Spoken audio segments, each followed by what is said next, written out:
नमः श्रीवर्धमानाय निर्धूतकनिलात्मने सालोकानां त्रिलोकानां यद्विद्यादर्पणायते श्रीमत्परमगम्भीरो स्याद्वादामोघलाञ्छनं जियात्रैलोक्यनाथस्य शासनं जिनशासनम्। पंच परमेष्टि भगवान की जय। नमोकार महामंत्र की जय। युगादि पुरुष प्रथम तीर्थंकर श्री आदिनाथ भगवान की जय। वर्तमान जिन शासन नायक श्री महावीर भगवान की जय। परम पूज्य आचार्य श्री मानतुंग महाराज की जय। परम पूज्य आचार्य श्री शांति सागर जी महाराज की जय। परम पूज्य आचार्य गुरुवर प्रज्ञा श्रमण श्री देवनंदी जी महाराज की जय। श्रीमद् जैन धर्म की जय। परम पूज्य धर्म दिवाकर मुनि श्री अमोक कीर्ति जी महाराज की जय। काव्य नंबर 12 भक्तामर स्तोत्र जी का। पहले हम काव्य का शब्द उच्चारण, शुद्ध उच्चारण, उसका अर्थ और उसके पश्चात अंत में सभी काव्य पढ़ेंगे। पढ़ेंगे यई यई शांत शांत राग रुचि भी राग रुचि भी परमाणुभिस्त्वम् परमाणुभिस्त्वम् यई शांत राग रुचि भी परमाणुभिस्त्वम् यई शांत राग रुचि भी परमाणुभिस्त्वम् निर्मापितस् निर्मापितस् त्रिभुवनैक त्रिभुवनैक ललामभूत ललामभूत निर्मापितस्त्रिभुवनैकललामभूत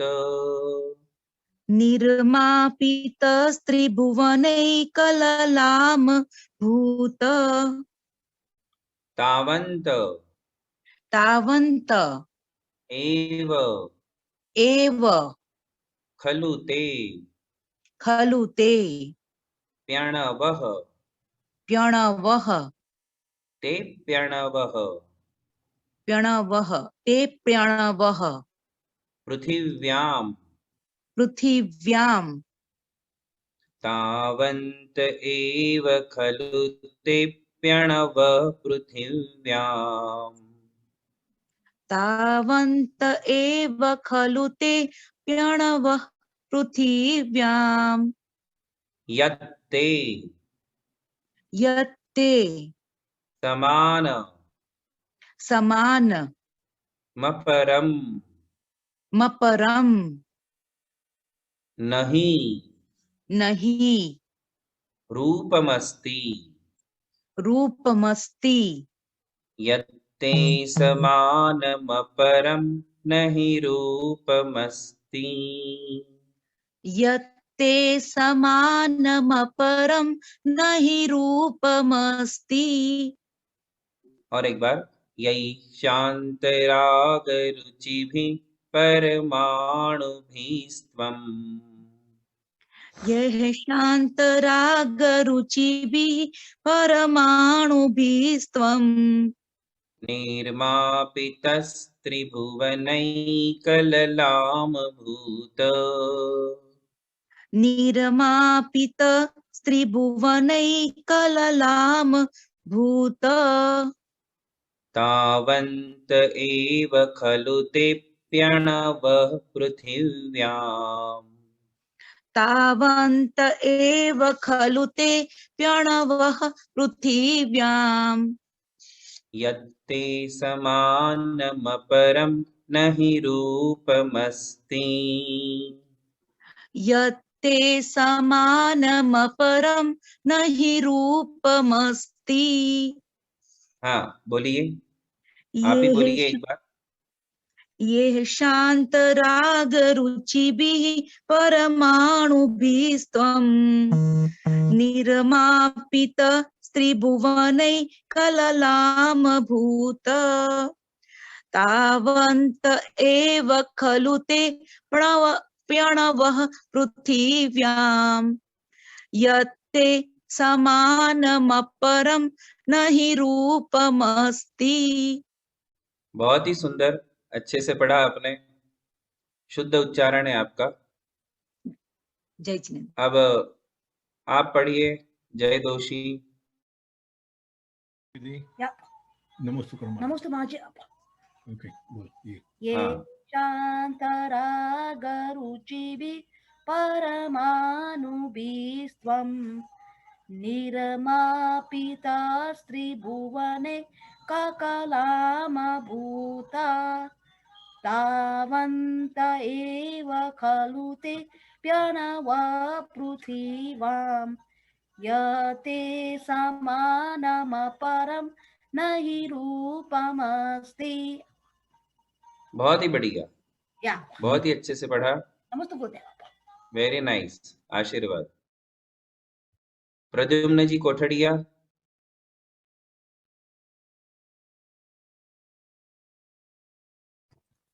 ये शान्तरागरुचिभिः परमाणुभिस्त्वं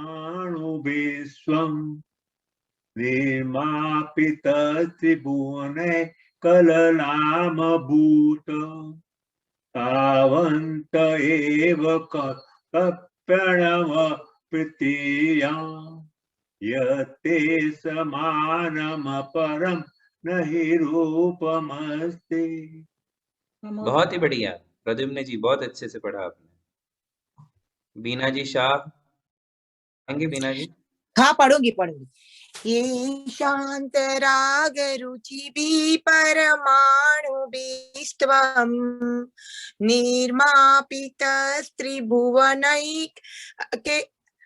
स्त्रीभुवनैकललामभूत तावन्त एव खलु ते प्रणव्य पृथ्व्यां यत्ते समानमपरं न हि रूपमस्ति।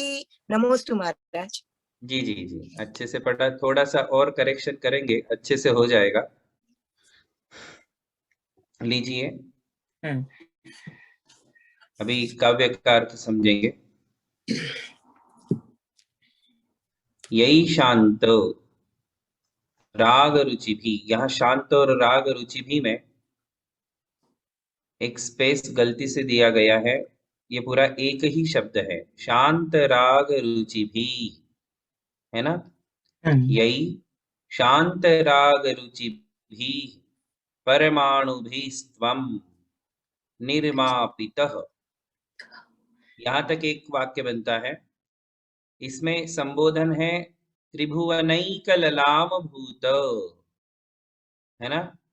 त्रिभुवनैक ललाम भूत, ये जो है संबोधन है, भगवान का एक विशेषण है। इसलिए इसमें जो है, हे त्रिभुवनैक ललाम भूत, हे त्रिभुवनैक ललाम भूत, ये जो है संबोधन होगा। और इसका अर्थ है त्रिभुवने एक ललाम भूत, त्रिभुवने एक ललाम भूत। त्रिभुवन में यानी तीनों लोक में एक ललाम भूत। एक ललाम भूत का मतलब है, ललाम भूत का अर्थ होता है रत्न के समान।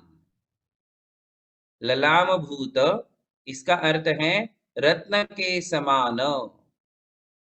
तीनों लोक में एक रत्न के समान, हे भगवन, है ना? क्या अर्थ हुआ? तीनों लोक में एक ललाम भूत, तीनों लोक में एक ललाम भूत, यानी कि तीनों लोक में एकमात्र रत्न के समान। हमारे भगवान कैसे हैं? तो भगवान के लिए यह एक एडजेक्टिव, संबोधन, विशेषण दिया गया है। कि हे भगवान, तीनों लोक में आप एकमात्र रत्न के समान हो।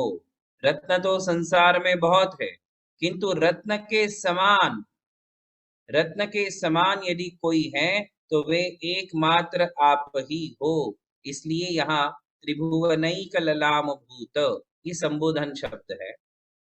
अब इसके बाद आचार्य श्री अपनी बात कहते हैं, यही शांत राग रुचि भी, जिन शांत और आकर्षक परमाणुओं से, परमाणु भी, यहाँ इस काव्य में भगवान के रूप सौंदर्य का वर्णन किया गया है, शारीरिक सौंदर्य का वर्णन किया गया है कि भगवान कितने सुंदर है ना।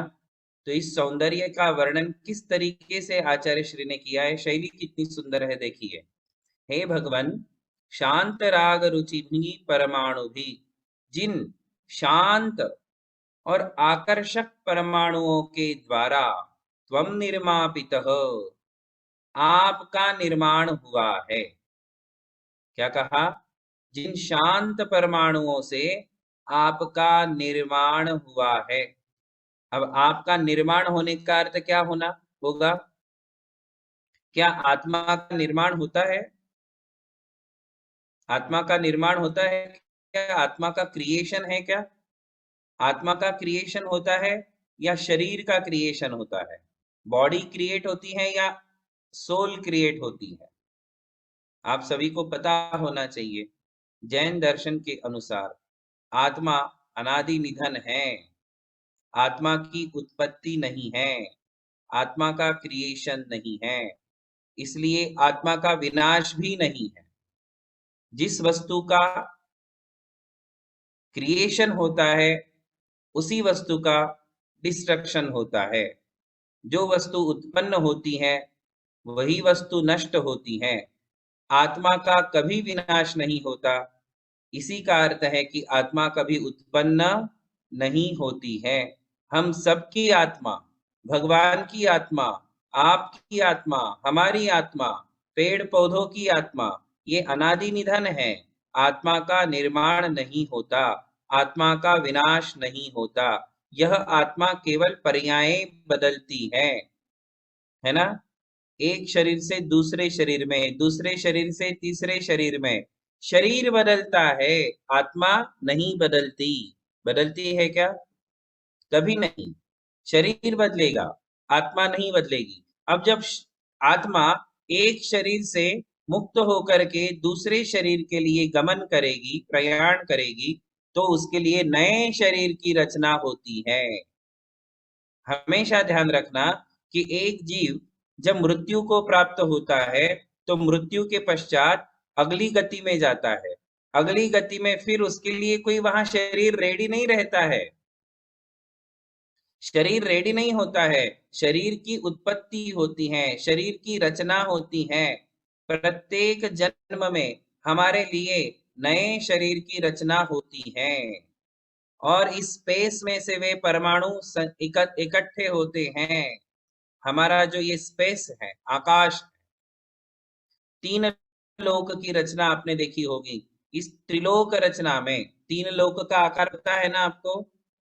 3 लोक के आकार में जो आकाश है, उस आकाश में ये सारे परमाणु भरे हुए हैं। हमारा जो शरीर है, इस शरीर को बनाने वाला रॉ मटेरियल है। बॉडी क्रिएशन में जो रॉ मटेरियल चाहिए उसे कहते हैं शरीर वर्गणा। क्या कहते हैं? शरीर वर्गणा। तो शरीर वर्गणा ये हमारे शास्त्रों का शब्द है। उसे हम कहेंगे शरीर को, बॉडी को क्रिएट करने वाला रॉ मटेरियल। कोई भी प्रोडक्ट होगा तो प्रोडक्ट कब बनता है बताइए? किसी भी प्रोडक्ट के लिए रॉ मटेरियल चाहिए कि नहीं? बिना रॉ मटेरियल के कोई प्रोडक्ट बाहर आएगा क्या? बनेगा क्या? कभी नहीं बनेगा। तो यूं समझिए कि हमारा शरीर एक प्रकार का प्रोडक्ट है। इस शरीर को बनाने वाला जो रॉ मटेरियल है वो रॉ मटेरियल है शरीर वर्गणा, है ना। बॉडी को बनाने वाला मटेरियल, उसी को यहाँ कहा कि परमाणु भी परमाणुओं के द्वारा, हम सबका शरीर पुद्गल परमाणुओं के द्वारा बना हुआ है। आपका शरीर भी जो बना है वो पुद्गल परमाणुओं से, और शरीर की रचना इतनी व्यवस्थित होती है, शरीर की रचना करने वाले जो कर्म होते हैं और जो उसके परमाणु होते हैं, इन दोनों की संगति, इन दोनों की व्यवस्था, इन दोनों की शरीर रचना शैली इतनी अद्भुत है कि संसार में कोई भी वैज्ञानिक शरीर की उत्पत्ति नहीं कर सकता है। आप देख लीजिए, साइंटिस्ट लोगों ने कितने आविष्कार कर दिए, किंतु क्या एक बॉडी का निर्माण कर पाया आज तक? कर सकते हैं? हमारे शरीर की अंदरूनी रचना, अंदर की जो रचना है वो इतनी सुव्यवस्थित होती है कि हमारा पूरा जीवन उसी रचना के द्वारा चलता है। इतनी व्यवस्थित रचना हमारे शरीर की होती है, कोई भी वैज्ञानिक उस शरीर का निर्माण नहीं कर सकता है। ऐसा यह शरीर है। किंतु इस शरीर में जो परमाणुओं का संचय है, परमाणुओं का पिंड है, वो आपके शरीर में भी है, हमारे शरीर में भी है। और इस स्पेस में ऐसी काउंटलेस वर्गणाएं हैं, काउंटलेस, जिनके द्वारा शरीर का निर्माण होता है। यहाँ भगवान के शरीर की उत्पत्ति की बात कही है। हे भगवान, जिन शांत और आकर्षक कांतिमान परमाणुओं के द्वारा आपके शरीर की रचना हुई है। त्वम निर्मापितः, क्या कहा? आपका निर्माण हुआ है। यहाँ आपका निर्माण का अर्थ है आपके शरीर की रचना हुई है। अब आगे देखिए क्या कहते हैं, ते अणवः पृथिव्याम तावंत एव, वे जो परमाणु हैं वे धरती पर उतने ही हैं। क्या कहा? आपके शरीर को बनाने वाला जो रॉ मटेरियल था, वो रॉ मटेरियल उतना ही था, उससे ज्यादा नहीं था। ऐसा क्यों कह रहे आचार्य? इसलिए कह रहे हैं कि आपका शरीर जैसा सुंदर शरीर इस संसार में और किसी के पास है ही नहीं। यत्ते समानम अपरम रूपम नहीं अस्ति। ऐसा क्यों कह रहा हूं मैं? मानतुंगाचार्य जी कहते हैं कि मैं ऐसा क्यों कह रहा हूं? ऐसा इसलिए कह रहा हूं कि पूरी धरती पर, पूरे विश्व में, आप देख लो आज पूरे विश्व में क्या ऐसा सुंदर शरीर है जैसा भगवान का था? जैसा भगवान का शरीर होता है, ऐसा सुंदर शरीर इस संसार में और किसी के पास नहीं है। ऐसा शरीर किसको प्राप्त होता है? केवल तीर्थंकर भगवंतों को, अरिहंतों को।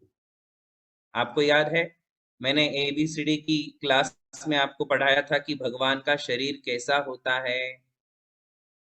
जिन लोगों ने सुना है, ध्यान से सुना है, उन्हें याद होगा कि हमारे भगवान के शरीर में 7 धातुएं नहीं होती हैं, 7 उपधातुएं नहीं होती हैं। हमारे भगवान का शरीर करोड़ों सूर्य के समान तेजस्वी होता है। अब उसमें कोई अंदर से लाइटिंग फिट नहीं की गई है, कोई इनबिल्ट लाइट नहीं है जो भगवान सूर्य के समान तेजस्वी दिखेंगे। तो क्यों ऐसा?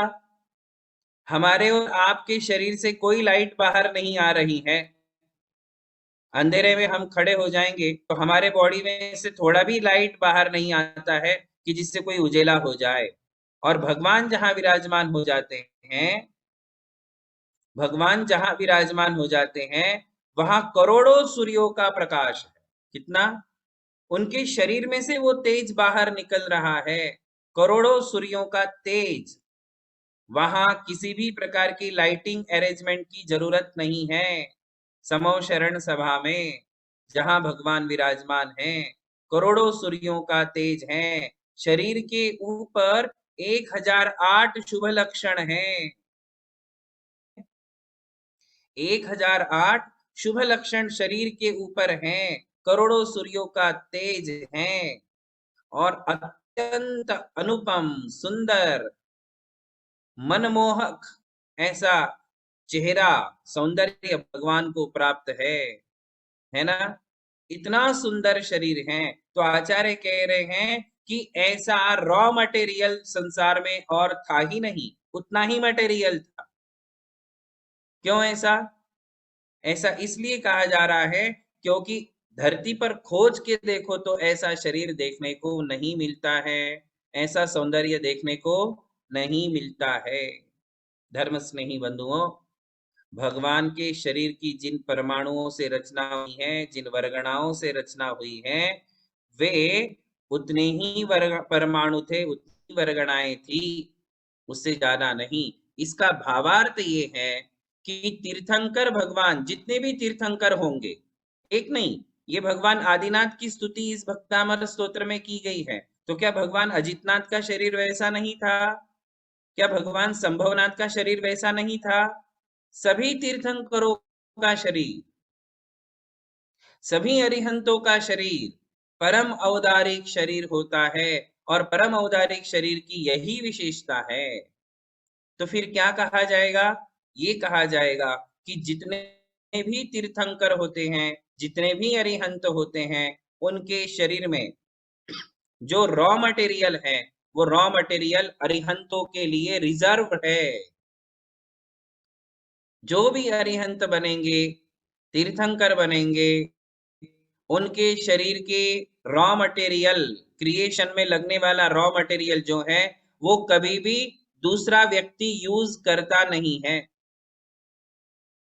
आपको जैन सिद्धांत बताना चाहता हूं कि आपका और हमारा शरीर जो बना है, उस शरीर में जो रॉ मटेरियल यूज हुआ है, वो रॉ मटेरियल आपके पहले कई जीवों ने अपने शरीर निर्माण में लगा लिया है।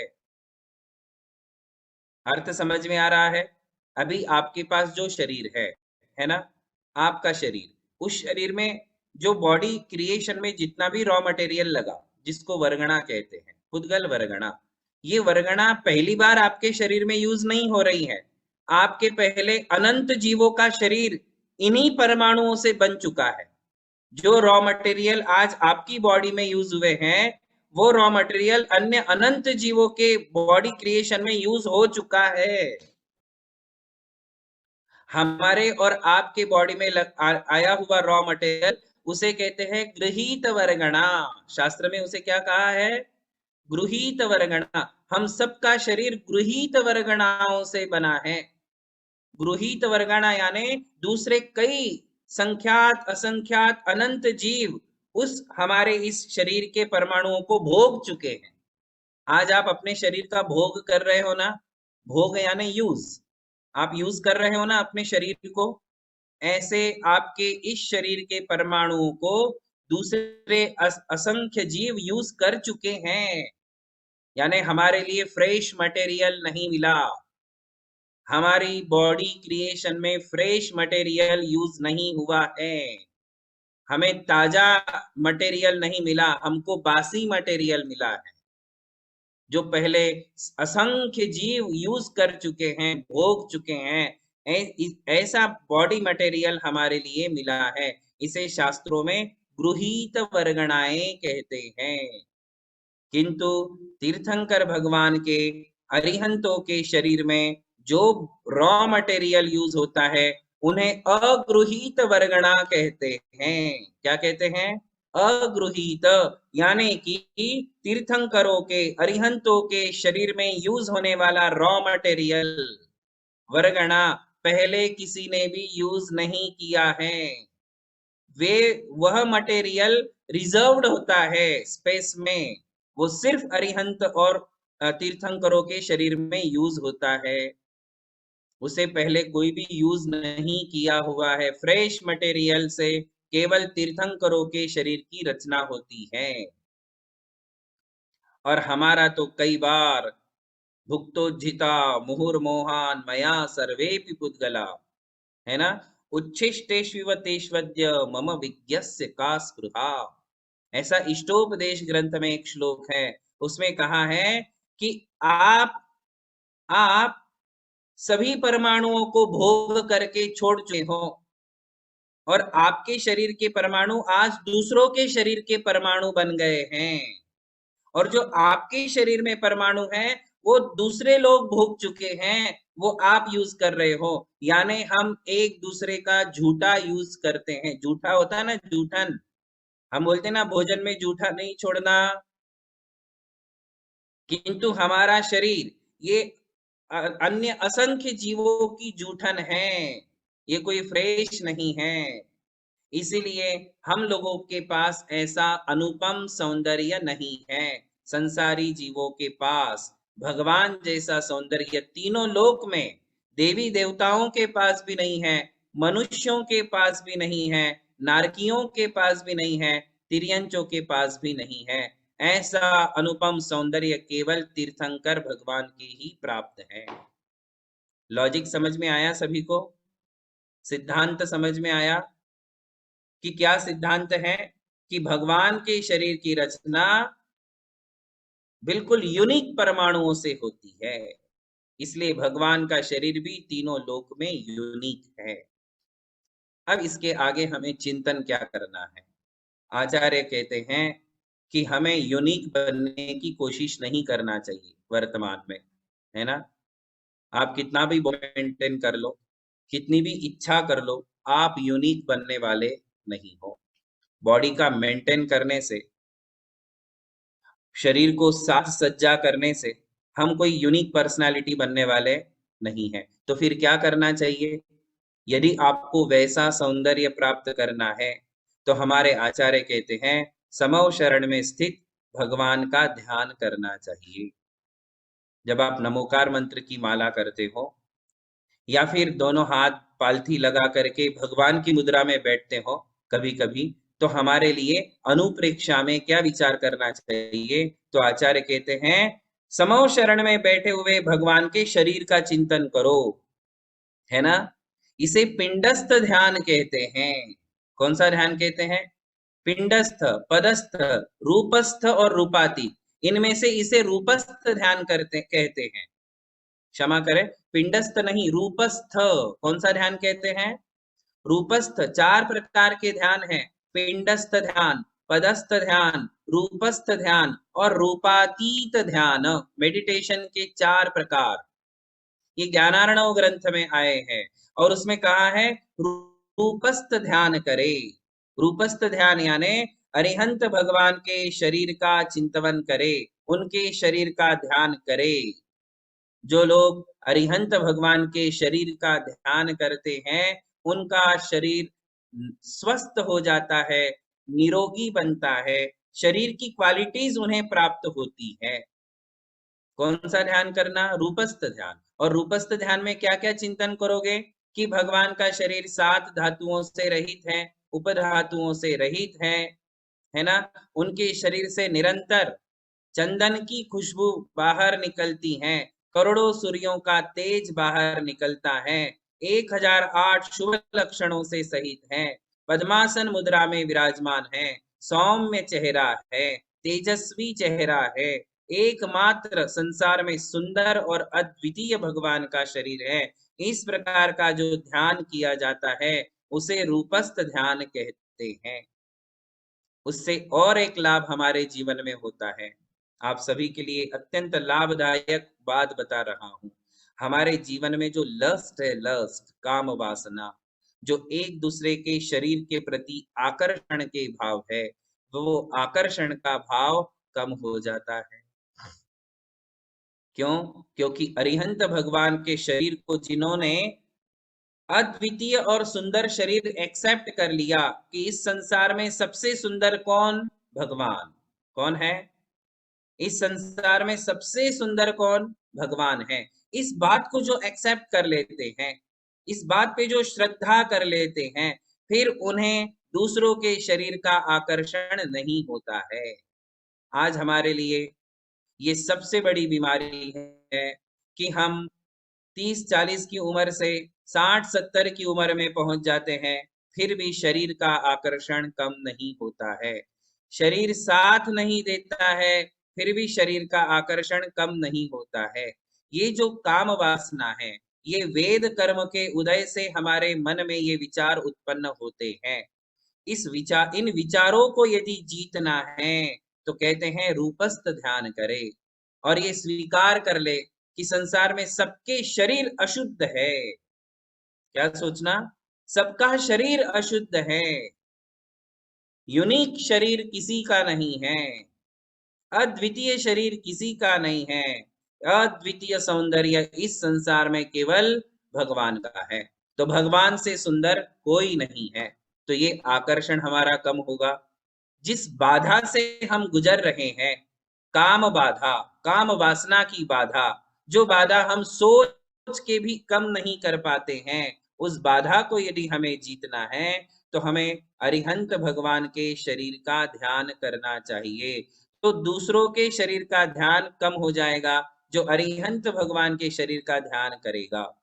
कुंद कुंद आचार्य श्री अपने प्रवचन सार ग्रंथ में कहते हैं, जो जान दी अरिहंतम दौवत्थ गुणत्थ पज्जयत्थेहि सो जान दी अप्पाणम मोहो खलु जादि तस्सलयम। वो कहते हैं जो अरिहंत भगवान के द्रव्य का ध्यान करता है, द्रव्य का यानी शरीर का, फिर अरिहंत भगवान के गुणों का ध्यान करता है, अरिहंत भगवान के पर्याय का ध्यान करता है। देखिए, द्रव्य का यानी आत्मा का ध्यान, गुणों का ध्यान और पर्याय का यानी शरीर का ध्यान, इसे सुधार लीजिए। दौवत्थ गुणत्थ पज्जयत्थ, द्रव्य का यानी भगवान की आत्मा का ध्यान करो, गुणत्थ यानी भगवान के गुणों का ध्यान करो, पर्याय यानी भगवान के शरीर का ध्यान करो। इन तीनों को जो समझ लेता है वो अपनी आत्मा को भी समझ लेता है, और जो अपनी आत्मा को समझ लेता है उसका मोह कम हो जाता है। इसलिए आज के इस काव्य से हमें जो समझना है वो बात ये है कि इस संसार में भगवान ही सुंदर हैं, भगवान से सुंदर कोई नहीं। इस बात को हमें अपनी मान्यता में लाना है, श्रद्धा में, कि भगवान ही सुंदर है, ऐसा दृढ़ श्रद्धा बनाए और उस अनुपम सौंदर्य को प्राप्त करने के लिए पुरुषार्थ करे, रूपस्थ ध्यान करे, भगवान की आत्मा का ध्यान करना। आपको बड़ा आनंद आएगा। आप एक दूसरे का ध्यान करोगे तो संक्लेश परिणाम होंगे।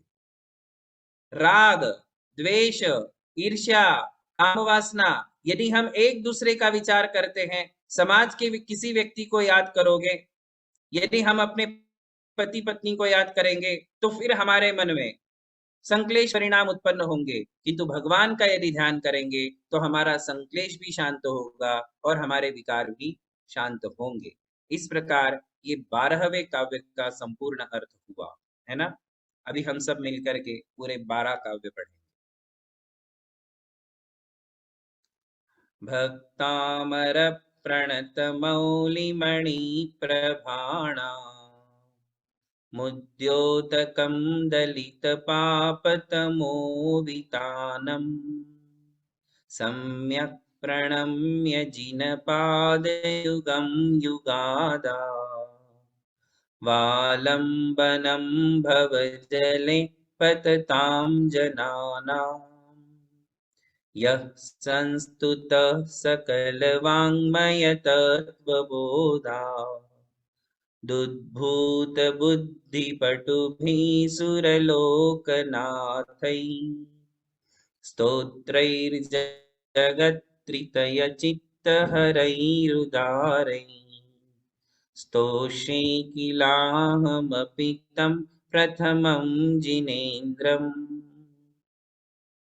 बुद्ध्या विनापि विबुधार्चितपादपीठ स्तोतुं समुद्यतमतिर्विगतत्रपोऽहम् बालं विहाय जलसंस्थितमिन्दुबिम्ब मन्यः क इच्छति जनः सहसा ग्रहीतुम् वक्तुं गुणान् गुणसमुद्रशशाङ्ककान्तान् कस्ते क्षमः सुरगुरुप्रतिमोऽपि बुद्ध्या कल्पान्तकालपवनोद्धतनक्रचक्रम् को वातरीतुमलमम्बुनिधिं भुजाभ्याम् सोऽहं तथापि तव भक्तिवशान्मुनीश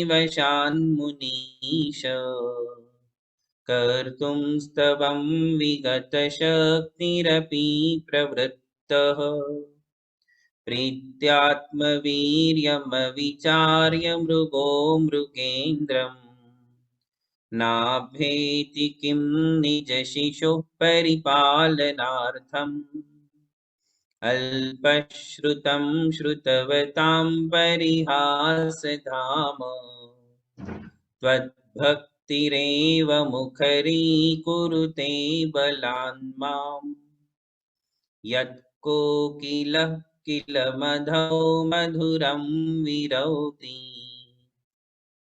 तच्चाम्रचारुकलिकानिकरैकहेतु त्वत्संस्तवेन भवसन्ततिसन्निबद्धम् पापं क्षणात् क्षयमुपैति शरीरभाजाम्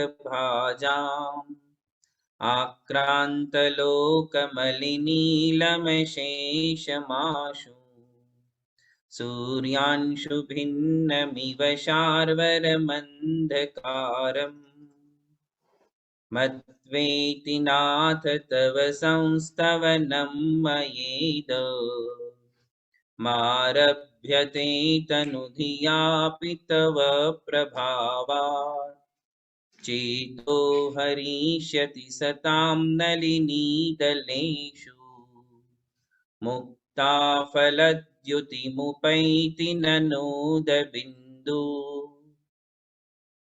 आस्तां तव स्तवनमस्तसमस्तदोषम् त्वत्सङ्कथापि जगतां दुरितानि हन्ति दूरे सहस्रकिरणः कुरुते प्रभैव पद्माकरेषु जलजानि विकासभाञ्जी नात्यद्भुतं भुवनभूषणभूतनाथ भूतैर्गुणैर्भुवि भवन्तमभीष्टुवन्तः तुल्या भवन्ति भवतो ननु तेन किं वा बुद्ध्याश्रितं यैहनात्मसमं करोति दृष्ट्वा भवन्तमनिमेषविलोकनीयम् नान्यत्र तोषमुपयाति जनस्य चक्षुः पीत्वापयः शशिकरद्युतिदुग्धसिन्धो क्षारं जलं जलनिधे रसितुं क इच्छेत् यैशान्तरागरुचिभिः परमाणुभिस्त्वं निर्मापितस्त्रिभुवनैकल्ललामभूत तावन्त एव खलु ते प्यणव पृथिव्याम् यत्ते समानमपरं न हि रूपमस्ति। सभी के लिए आशीर्वाद है। परम पूज्य धर्म दिवाकर मुनि श्री अमर कीर्ति जी एवं अमोक कीर्ति जी मुनि महाराज के चरण की जय। नमोस्तु नमोस्तु नमोस्तु महाराज जी, नमोस्तु महाराज जी, नमोस्तु महाराज। सभी को आशीर्वाद है।